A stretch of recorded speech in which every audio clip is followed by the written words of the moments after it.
C'est pas pour rien que je m'amuse quand je fais mes vidéos du mois à porter tantôt le maillot du RAID, tantôt un maillot de la gendarmerie. C'est parce que ces tenues réglementaires me sont offertes par des policiers, des gendarmes. Les policiers, les gendarmes sont des fonctionnaires de l'État français qui ont été élevés dans l'esprit de la République telle qu'on nous l'a apprise et qui a des qualités, et qui a sans doute existé. Hein.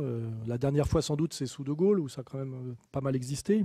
Je me souviens, moi, de mon enfance en banlieue parisienne dans les années 60. La République française existait vraiment. Hein. C'est un autre sujet, mais c'est incroyable, comme c'est très très loin de nous. Hein. Il y a eu mai 68 qui est passé entre-temps, mais la France était une république sociale assez certainement dans les années 60. Hein.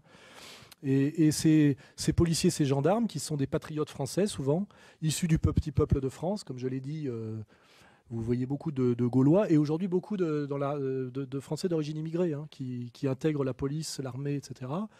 Ils ont une grande conscience de la situation, parce qu'ils sont au contact. Ils voient les sales boulots qu'on leur fait faire. Ils voient aussi que leurs conditions de travail se dégradent. Ils voient qu'ils sont envoyés au casse-pipe et pas soutenus par leur hiérarchie. Ils voient le mensonge de leurs ministres. Ils voient le mensonge aussi des préfets, des sous-préfets, de ces élites qui sont systématiquement maçonniques, corrompues, etc.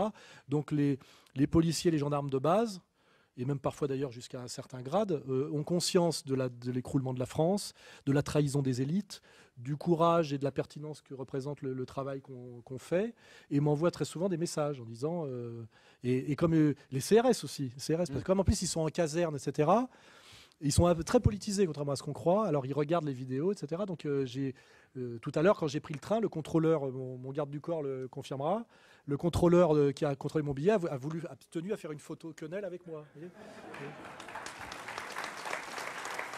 Et ça arrive tout le temps.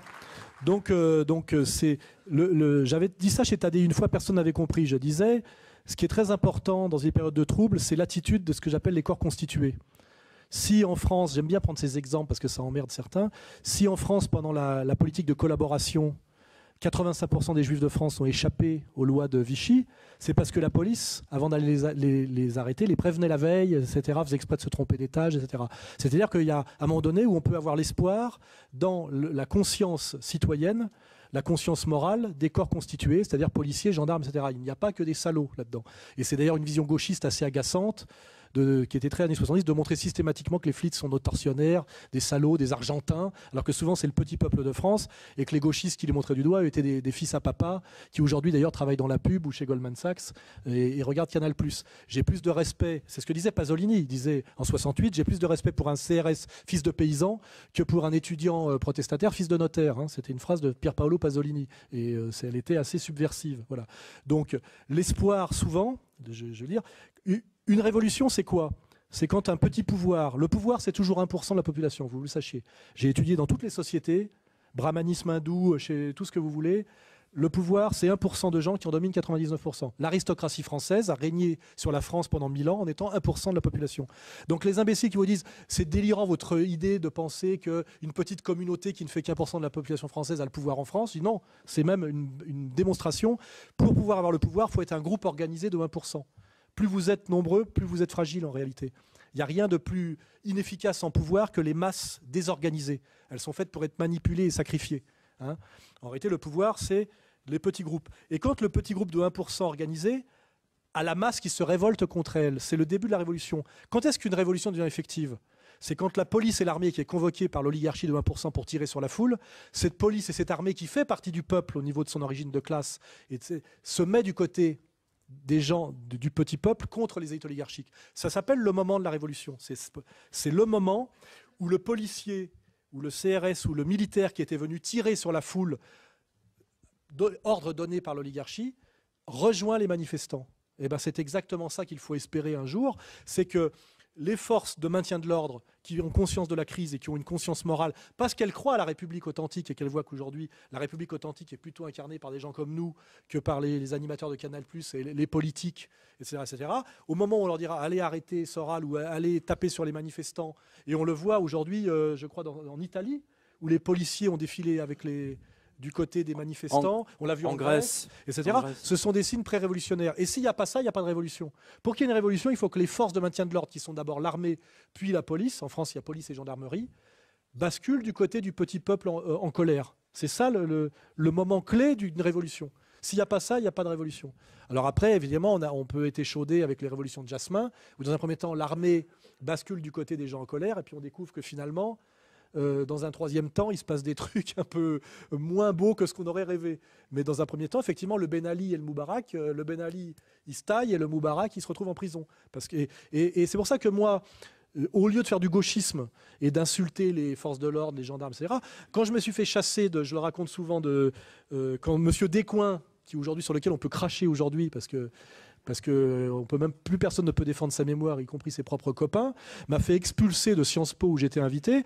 Les huit flics qui sont arrivés armés de tonfa pour me sortir, pendant qu'ils me sortaient de façon totalement illégale et injuste de Sciences Po, m'ont dit à l'oreille, deux m'ont dit « Monsieur Soral, on fait ça, mais on est avec vous ». Ce qui n'est pas si mal. Alors évidemment, j'aurais pu leur dire, connard, à ce moment-là, repose-moi par terre, etc. Mais on comprend bien que le type, c'est un salarié, c'est un petit gars qui a une femme et des gosses. Il a peur de foutre sa petite vie en l'air. Mais c'est un signe de prise de conscience, etc. Il ne faut pas perdre espoir. Les gendarmes et les policiers en France sont des gens qui appartiennent au peuple. Ils souffrent, ils sont très mal payés, ils sont humiliés, méprisés, etc. Ils ont conscience de la réalité. Souvent, ils sont beaucoup plus intelligents que ce qu'on croit et très lucides, comme le sont les patrons de bistrot, les chauffeurs de taxi, parce qu'ils sont au contact du réel, ils sont au contact de la misère, ils sont au contact de la banlieue.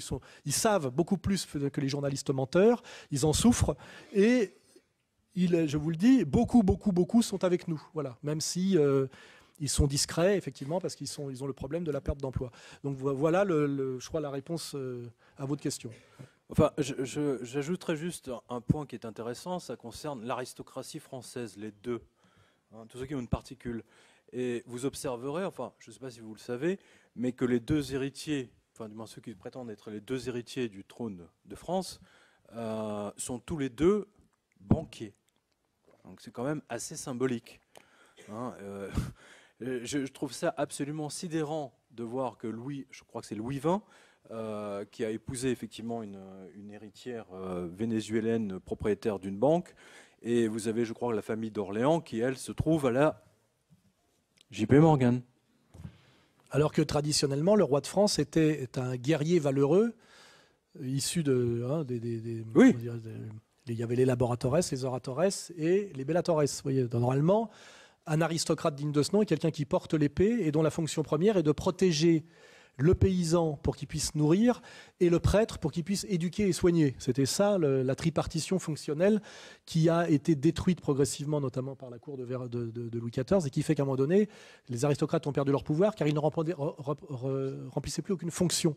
Et qu'il y a toujours un lien entre l'existence politique et la fonctionnalité, même s'il y a un décalage entre les deux. Quand vous ne servez plus à rien et que vous êtes un pur parasite, il faut un certain temps, mais vous finirez par être chassé de votre position sociale.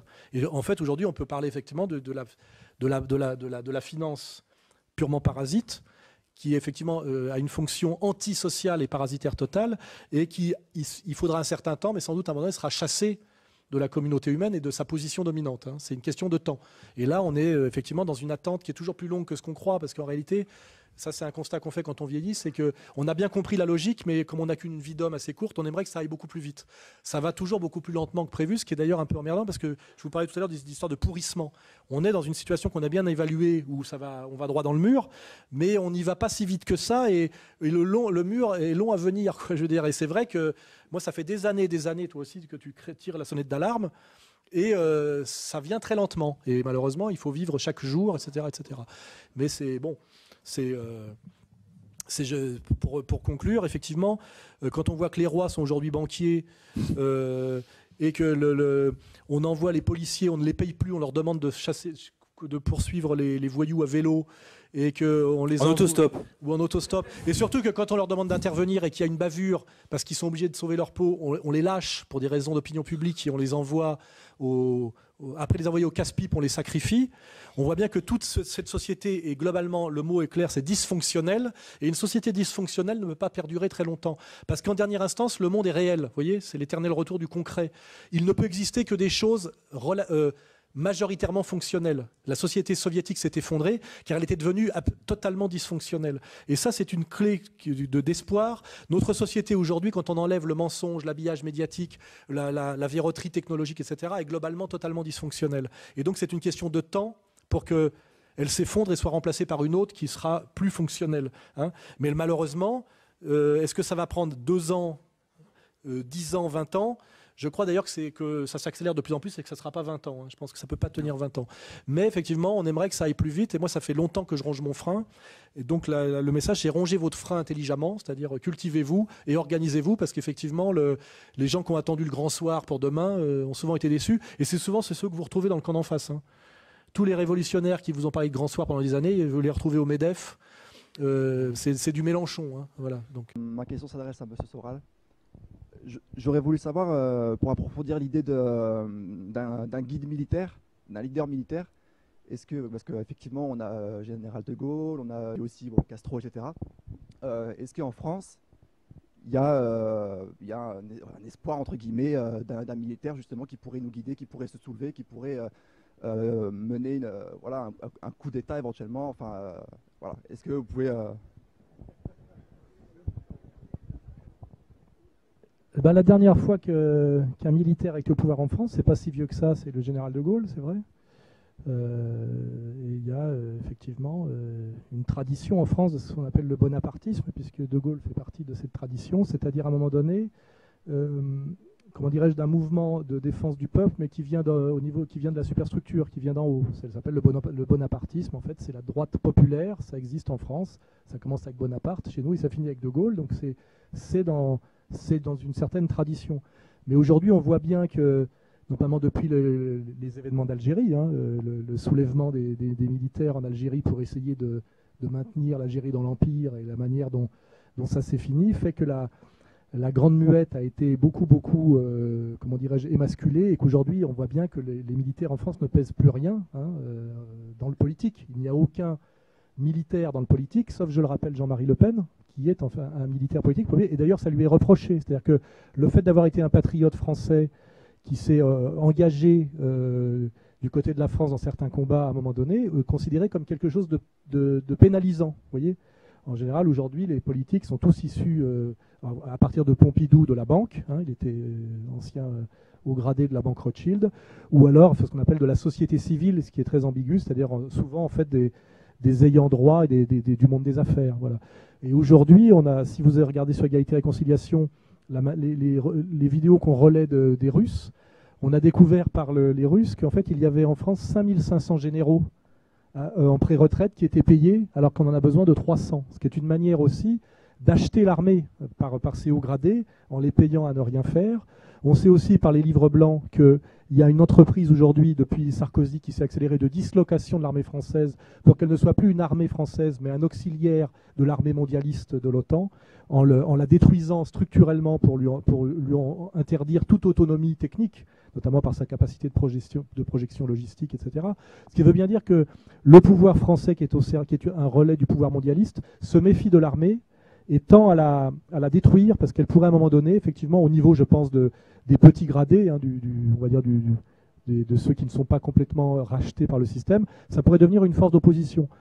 Pour ceux qui se sont intéressés aussi au sujet sur ER, on a parlé au niveau de l'affaire Cahuzac, que Cahuzac aurait été finalement une victime de l'armée française, puisqu'en fait, c'est les services de l'armée française qui auraient donné son dossier bancaire à Edoui Plenel, qui traditionnellement travaillait beaucoup avec les services de gendarmerie, pour ceux qui connaissent l'histoire de Plenel, du Monde et de ce trotskisme-là. Et qu'en fait, Cahuzac étant ministre du budget et ayant programmé une destruction budgétaire totale de l'armée, il y aurait eu une petite révolte de l'armée contre lui. Ce qui serait un signe aujourd'hui que l'armée est tellement victime du système et tellement inquiète finalement de n'être plus rien. Je rappelle que le début de la destruction de l'armée française, c'est l'affaire Dreyfus, si on veut regarder historiquement en France. Hein. Le premier grand discrédit de l'armée française, c'est l'affaire Dreyfus, qui est une affaire très ambiguë et très symptomatique et très symbolique, avec toujours l'histoire de l'antisémitisme, des journalistes payés par le lien entre le capital et le journalisme, ce qu'on appelle le monde des intellectuels, etc. Enfin, il y a cette histoire de France qu'il faut comprendre. Donc, pour conclure, je ne crois pas du tout qu'un militaire puisse émerger demain, parce que c'est plus du tout on est très très loin de tout ça depuis déjà les années 60, hein, on est en 2010. Par contre, qu'à un moment donné, l'armée française, au niveau de ses effectifs de base et de ses petits gradés, rejoignent en tant que corps constitué une révolte générale, parce que l'armée est aussi victime de la crise, il faut le savoir. Les soldats sont pas souvent plus payés, notamment les soldats qui sont en mission lointaine, on en profite pour ne pas leur payer leur salaire. Il y a une paupérisation du soldat français. On peut imaginer que les soldats, d'ailleurs, comme les policiers, etc., ce qui est très anti-gauchiste, hein, on vous dit toujours dans les gauchistes que c'est les jeunes, les femmes qui vont faire la révolution par le sexe, qui en général le moyen que la révolution n'arrive jamais. On en a parlé avec l'histoire du détournement des mouvements noirs américains par la médiation Angela Davis, qui a fini au Salon du Livre en couverture de Libé avec Virginie Despentes. Vous voyez les médiations réelles. On peut imaginer aujourd'hui que les victimes de la crise et du mondialisme en France, qui sont aussi les policiers, les gardiens de prison, ces gens-là sur lesquels les gauchistes crachent, sauf chaque fois qu'ils en ont besoin, puisque ce sont les premiers à appeler la police quand ça ne va pas, comme vous le savez, que finalement ces gens-là qu'on nous désigne comme des merdes, des fascistes, des crétins et des beaufs, soient plutôt des gens qui nous rejoindront. Et on le sait, nous et Dieudonné, qu'on a beaucoup de sympathie des policiers, des pompiers, des militaires, etc., qui, je le rappelle, sont des victimes de la crise, font partie de ce qu'on appelle les corps constitués, c'est-à-dire des réseaux, et qui pourront demain, non pas porter eux-mêmes la révolution en tant que personne, mais la rejoindre. Et ça aussi, c'est une critique du mensonge gauchiste. Je pense que ces corps constitués font plutôt partie des gens qui ont un potentiel d'insoumission, un potentiel révolutionnaire, que le reste. Et n'oubliez pas qu'une révolution, c'est quand à un moment donné les princes ou les banquiers demandent à la police de tirer sur la foule des manifestants, et que ces policiers rejoignent les manifestants. C'est le moment de bascule révolutionnaire, c'est toujours le même. Hein, c'est quand l'armée refuse de tirer sur le peuple. Ça peut être aussi dans les révolutions colorées, l'inverse. C'est quand l'armée refuse de protéger le prince, parce que les Américains disent, vous lâchez Moubarak, vous lâchez Ben Ali. Et là, on croit qu'effectivement, c'est un signe de jonction populaire enthousiaste, et puis on se rend compte que c'est un coup de téléphone de Washington pour un projet effectivement beaucoup plus pervers et néfaste qu'on constate aujourd'hui, c'est-à-dire effectivement le détournement de désirs spontanés de révolution au niveau du peuple qui sont détournés, récupérés et inversés totalement en quelques mois. Donc, pour finir sur ce sujet, je pense qu'il ne se fera rien en France, je dirais en termes de changement de pouvoir réel, sans que nous ayons avec nous les militaires, les policiers, ces corps constitués, hein, c'est une évidence. S'ils restent contre nous jusqu'au bout, on n'y arrivera pas. Et si on pense qu'ils font partie de l'ennemi et qu'on ne comprend pas qu'ils font en fait partie du peuple et des opprimés et des victimes du système, on fait à mon avis une mauvaise analyse si on ne leur tend pas la main et qu'on leur crache à la gueule, qui est la tradition gauchiste, hein, je vous rappelle, hein, de toujours cracher à la gueule de cette partie du peuple-là. Et je me rappelle bien moi de la phrase d'un grand penseur de gauche authentique, qui est le cinéaste italien Pier Paolo Pasolini, qui disait en mai 68 « Je me sens plus proche des CRS fils de paysans français que des étudiants fils de notaires. Hein, » voilà. Il avait compris pas mal de choses lui aussi. Il est d'ailleurs mort assassiné en 75. Pour vérifier qu'il avait raison, regardez ce que sont devenus les cadres de mai 68. Je vous dis, Cohn-Bendit, c'est parfait, Bernard-Henri Lévy, Finkielkraut, tous ces gens-là étaient des agitateurs de l'époque. Et plein d'autres, dont ils sont tous à la tête des médias dominants au service du pouvoir militaire et bancaire, parce que pour revenir effectivement, les médias en France sont la possession du complexe militaro-industriel et du lobby bancaire. Figaro d'un côté, Libération de l'autre, Rothschild, Lagardère.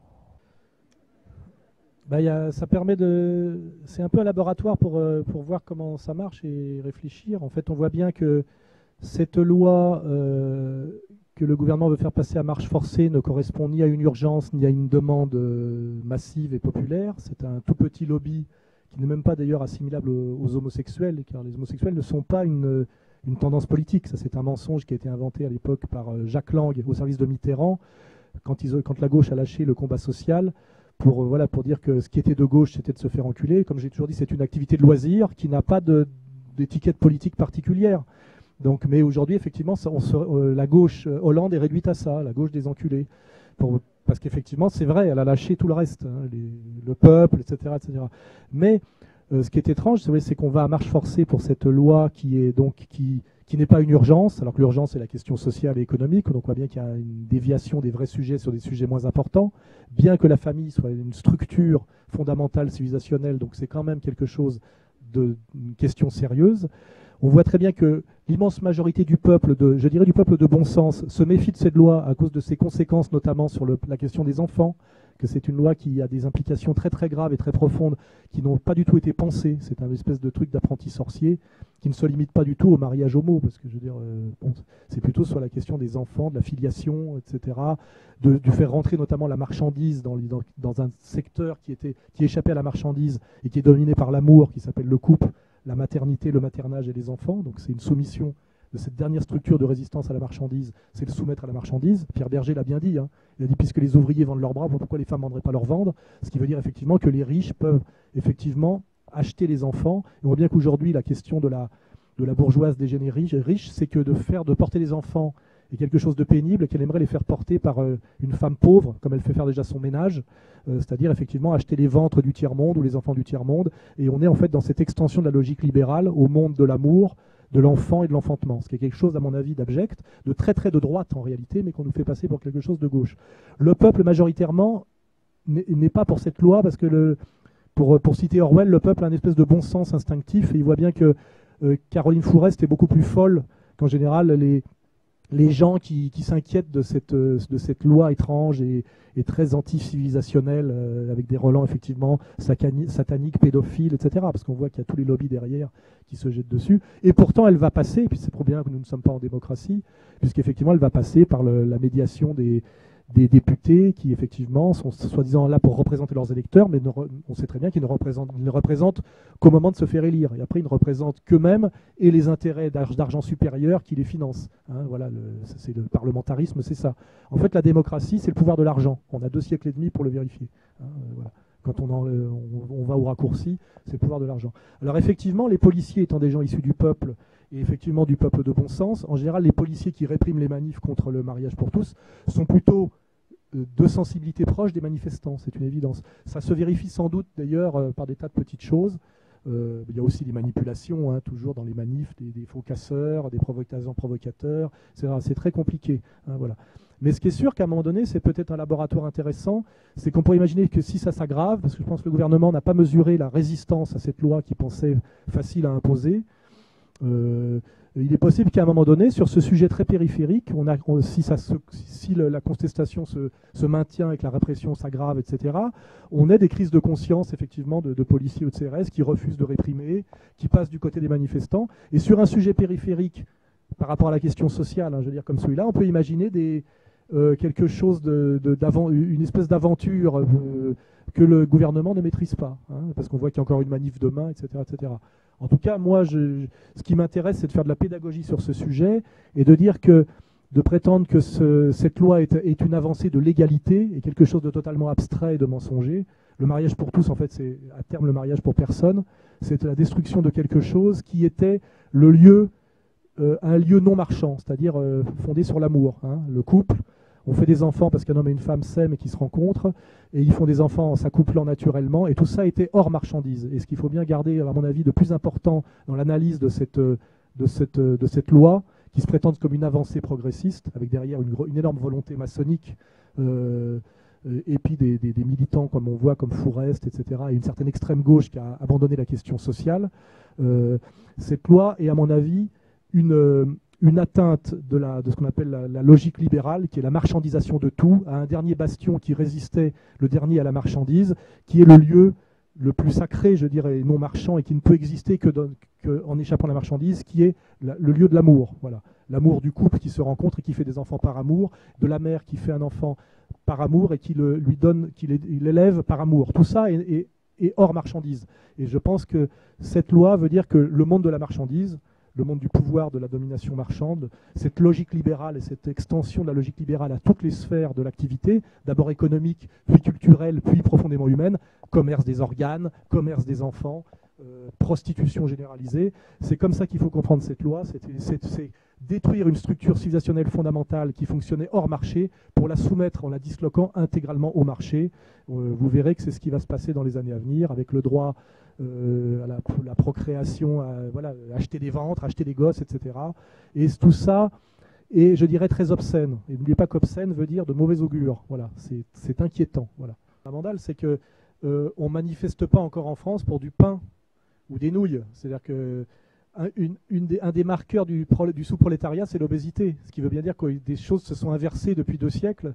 C'est-à-dire qu'aujourd'hui, la misère n'est plus une misère, je dirais, alimentaire, comme on pouvait l'identifier du temps des économies de la rareté, mais c'est plutôt une misère de type de névrose, de désespoir indicible, comme les jeunes de banlieue qui ont tous des Nike, des téléphones portables et qui mangent très bien sans rien foutre, il faut le dire, souvent en tenant les murs, mais ils sont quand même très très très malheureux, parce que ce n'est pas un destin d'être dans une espèce de cage à tenir les murs avec un RSA.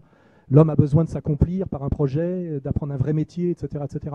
Donc aujourd'hui, on est sur des souffrances qui ne sont pas des souffrances de type traditionnel, des souffrances de la faim, comme il y avait avant des émeutes de la faim. Il ne faut pas oublier que les prémices de la Révolution française, c'est aussi des mauvaises récoltes, un problème du tarif du pain qui augmente, etc. Aujourd'hui, on ne va pas mentir, les gens qui meurent de faim en France sont très peu nombreux. Mais en revanche, on est le pays qui consomme le plus d'antidépresseurs, le pays qui a un très haut taux de suicide. Et je rappelle, le plus haut taux de suicide, ce sont dans deux catégories qu'il faut identifier, c'est la paysannerie et la police. C'est important de le comprendre. Donc, effectivement, on ne crève pas assez de faim en France pour faire la révolution, mais quand on fait des sondages, on voit que les Français disent que ça va très mal, qu'ils voient leur avenir de manière assez noire, et que de toute façon, d'un point de vue de ce qu'on appelle la paupérisation relative, la qualité de vie ne fait que se dégrader en France depuis on va dire le premier choc pétrolier, si on veut s'en servir comme marqueur, bien que ce soit une arnaque. Hein. Le premier choc pétrolier, c'est la guerre du Kippour, en fait, hein, comme toujours. Il faudra étudier ce qu'il y a derrière le premier choc pétrolier. On a mis ça sur le dos des Arabes, mais c'est pas tout à fait ça. Hein. Voilà, il faut toujours bien étudier en profondeur.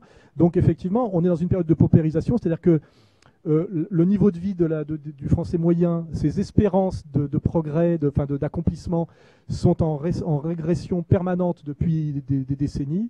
Aujourd'hui, on atteint effectivement un chômage de masse, une désindustrialisation profonde. Il y a aussi effectivement un ensauvagement de la société qu'il ne faut pas le nier. Il y a beaucoup de montée de la délinquance, tout ça va ensemble. Donc les Français sont très inquiets. Ils ont un sentiment de malaise profond, mais ils ne crèvent pas de faim. Donc effectivement, le passage à l'acte révolutionnaire, Marion Sigaud le disait très bien, dans les manifs de l'époque 1789, c'est souvent des femmes qui attaquaient des réserves de blé, c'est-à-dire qui allaient chercher de la nourriture pour nourrir leur famille. On est dans une période historique où ça a peu de chances d'arriver. Il y a toujours moyen de manger. Mais est-ce que le fait de manger dans une société de merde absolument névrosante est suffisante pour qu'il ne se passe rien au niveau du passage à l'acte? À la limite, la question est ouverte. Je pense qu'on peut arriver demain à des mouvements révolutionnaires basés sur de la dépression et sur du sentiment de misère qui ne soit plus effectivement de la misère matérielle stricte des périodes d'économie de la rareté, où effectivement la misère, c'est la misère du ventre, voilà, hein, la misère de l'estomac. Voilà. Mais c'est une question ouverte, et je pense que le pouvoir spécule sur le fait qu'entre la télé, les jeux, l'espoir de gagner au loto, il ne faut pas oublier hein, cette mise en place du jeu qui a été fait par les socialistes hein, d'ailleurs, à partir de 1981, il y a eu une poussée exponentielle du jeu de hasard, qui est une école de l'immoralité, n'oubliez pas, hein. Dans les pays socialistes, c'était interdit, c'est pas pour rien. Hein. Ouais. Mais enfin, il y a beaucoup de gens qui effectivement sont maintenus dans une espèce de calme semi-dépressif par l'énorme appareillage télévisuel. Il faut oublier que tout le monde aujourd'hui a une télé par pièce, même chez les prolétaires. L'espoir de gagner au jeu, qui est quand même un truc très très massif.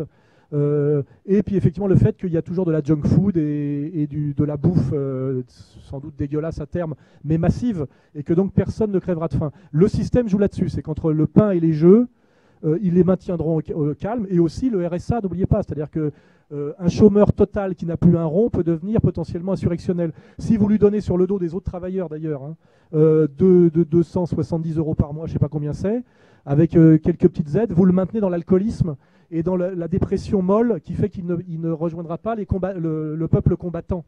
Et donc tout ça fait partie de l'ingénierie de domination politique actuelle, et donc la question est ouverte et elle est posée. Et ce qui est intéressant quand même, c'est que malgré tout, les Français sont les plus gros consommateurs d'antidépresseurs, ce qui à mon avis est bon signe. Ça veut dire que cette vie de merde ne leur plaît pas. Ça serait beaucoup plus inquiétant s'ils étaient souriants et épanouis totalement en bouffant du Drucker et du Arthur et du tirage du loto et puis effectivement les infos où on vous parle de la possibilité de faire du ski, des soldes. On voit bien ce que c'est que les infos, hein, on ne nous parle que de ça, de l'arrivée du soleil, des soldes, des tarifs qui baissent dans le ski. Enfin voilà, on est dans une espèce de société de loisirs bidons. Voilà. Est-ce qu'à un moment donné, ça pètera quand même? La question est posée. Et le fait que, je le dis pour finir, que les Français ne se satisfassent pas de tout ça prouve qu'il leur reste encore un fond d'humanité saine. Parce que le jour où les gens seront totalement contents de ça, ça sera le monde effectivement des écrivains comme Le Meilleur des Mondes ou je sais pas quoi, ou Orwell, quoi. C'est que là, le combat sera perdu. Hein. Voilà. Donc, la question est ouverte, mais effectivement, on est dans un monde effectivement où la misère ne s'explique plus par le ventre.